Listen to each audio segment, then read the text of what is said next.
आइए अब अपने लेक्चर की तरफ चलते हैं। हमारा जो बेटा आज का लेक्चर है, इसमें थोड़ा सा फिजिक्स के बारे में जानते हैं और बताते हैं आपको कि फिजिक्स क्या होती है, फिजिक्स की इम्पोर्टेंस क्या है और फिजिक्स हम कहाँ कहाँ पे इस्तेमाल करते हैं। एक्चुअली बेटा देखा जाए तो इस कायनात में सारी ही चीज फिजिक्स ही है। जब इंसान इस दुनिया में आया बेटा, तो उसने अपने गिरदोनवा की चीजों को ऑब्जर्व किया, तो वो शायद परेशान हुआ हो या शायद वो हैरान हुआ हो। लेकिन बेटा परेशान इंसान कब होता है, हैरान इंसान कब होता है? जब वो किसी चीज को पहले से ही जानता हो। जैसे मिसाल के तौर पर आपने एक शेर को देखा, जिंदगी में पहली बार आपने शेर देखा। आपको क्या मालूम कि शेर कैसा है, क्या वो खतरनाक है, क्या वो नहीं है, हमें नहीं पता। बिल्कुल ऐसे ही उस वक्त का जो इंसान था, उसने अपने इर्द गिर्द की चीजों को देखा, ऑब्जर्व किया और उसके बारे में उसने लिखना शुरू कर दिया, रिकॉर्ड बनाना शुरू कर दिए। तो उसके पास एक मवाद इकट्ठा हो गया। उस वक्त वो इंसान क्या कर रहा था, वो नेचर को स्टडी कर रहा था, जिसको उसने स्टडी ऑफ नेचर कहा और बाद में हमने उसका नाम नेचुरल फिलोसफी रख दिया। तो बेटा इंसान को हम साइंटिस्ट तो उस वक्त नहीं कह सकते थे। वो इसलिए नहीं कह सकते थे क्योंकि साइंस का वर्ड तो उस वक्त था ही नहीं।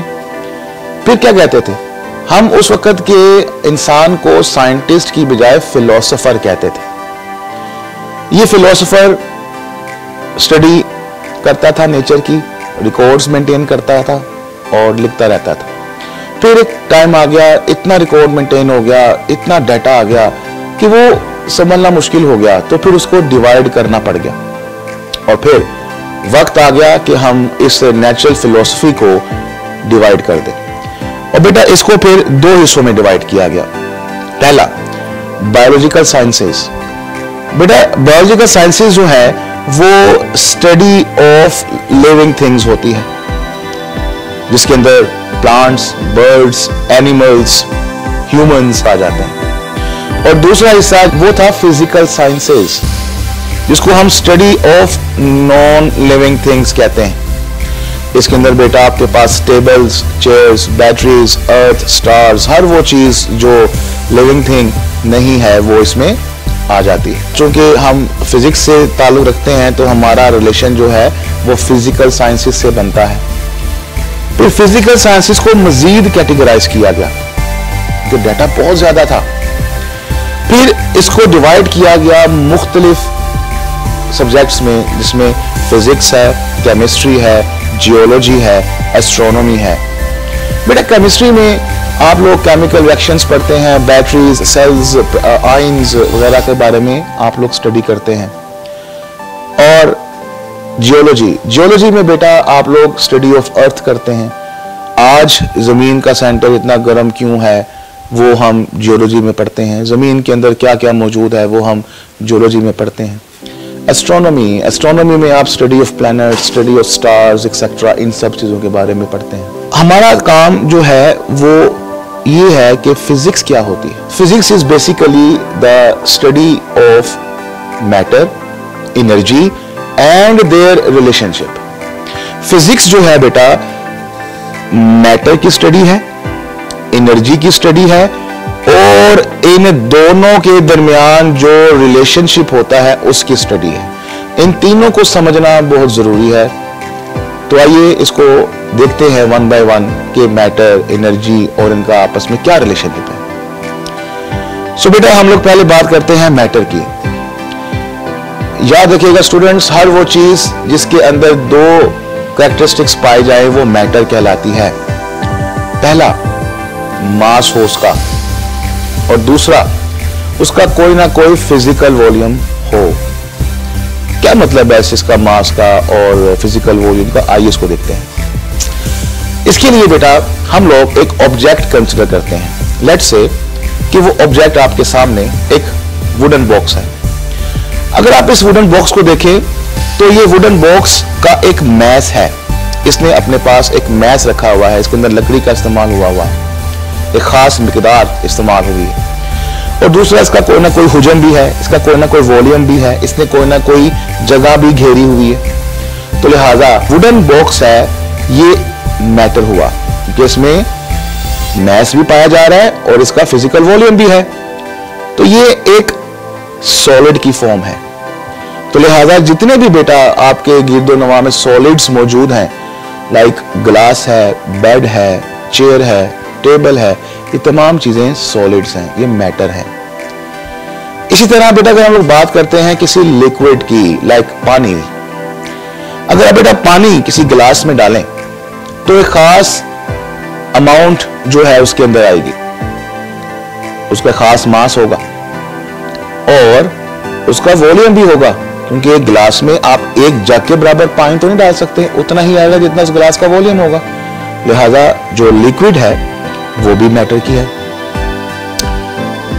फिर अगर हम लोग बात करते हैं बेटा गैसेस की, लाइक हमारे पास एक बैलून है, इस बैलून में बेटा अगर एयर को फिल किया जाए तो एक खास मिकदार की एयर जो है इसके अंदर आ सकती है, बहुत ज्यादा नहीं आ सकती, उतना ही आएगी जितना इसका वॉल्यूम होगा। तो लिहाजा इसका मास भी है, इसका वॉल्यूम भी है, तो फिर ये क्या हुआ, ये भी मैटर हुआ। तो लिहाजा ये जो सॉलिड्स हैं, लिक्विड्स हैं, गैसेस हैं, ये सारी की सारी क्या हैं, ये सारी की सारी फिजिकल स्टेट्स ऑफ मैटर हैं। जी हाँ, तो solids, liquids and gases are the physical states of matter. तो स्टूडेंट्स आपको अंदाजा हो गया कि मैटर क्या होता है। तो आइए चलते हैं, अब देखते हैं कि व्हाट इज एनर्जी, एनर्जी क्या है। आसान अल्फाजों में कि अगर हमारे पास इसका मैस ना हो, फिजिकल वॉल्यूम ना हो, तो वो एनर्जी है। आइए देखते हैं मैं क्या कहना चाह रहा हूं।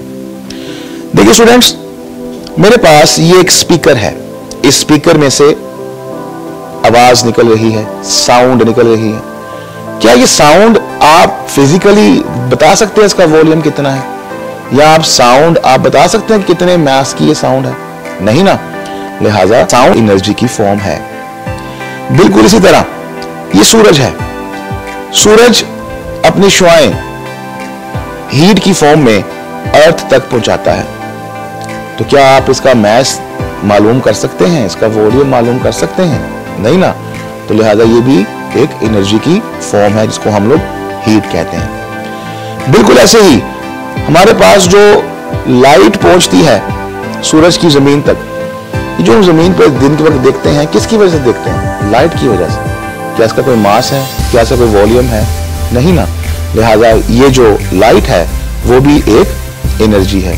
तो लिहाजा आप कह सकते हैं कि ये जो साउंड है, ये जो हीट है और ये जो लाइट है, ये सारी की सारी एनर्जीज हैं, यानी कि इनका मास नहीं है, इनका फिजिकल वॉल्यूम नहीं है।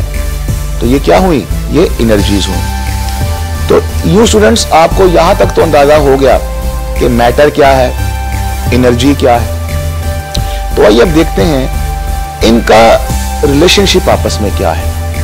तो इसके रिलेशनशिप को समझाने के लिए मैं एक एग्जांपल आपके साथ शेयर करता हूं। बच्चों, आप सब लोगों ने न्यूक्लियर रिएक्शन का नाम सुना होगा।